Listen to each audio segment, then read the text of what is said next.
Menu for today, puntini po, sibuyas, bawang, luya, at siyempre po, yan na po yung last kong paayap. Lalagay ko po yan sa puntini. Okay. Okay, magluto na po tayo. Yan po natin yan ng olive. Ng olive oil po, yan. Po natin bawang, sibuyas at luya.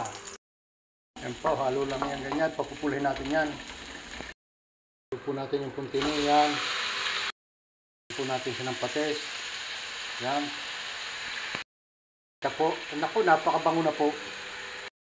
Halo lang po ganyan at tatakloban natin yan. Yan po, mapula ng karne, hulugan po natin siya ng sabaw, yan. Yan po, luto na, hulog natin yung paayap, yan. Last na po yung paayap, last na. Yan na po, at takloban natin yan. Olay! Luto na po ang aking nilagang puntini na may paayap. Yan po, yan. Napakasarap po niyan. Okay. Thank you po for watching. God bless po. Yan. Napakasarap po niyan. Bye-bye po.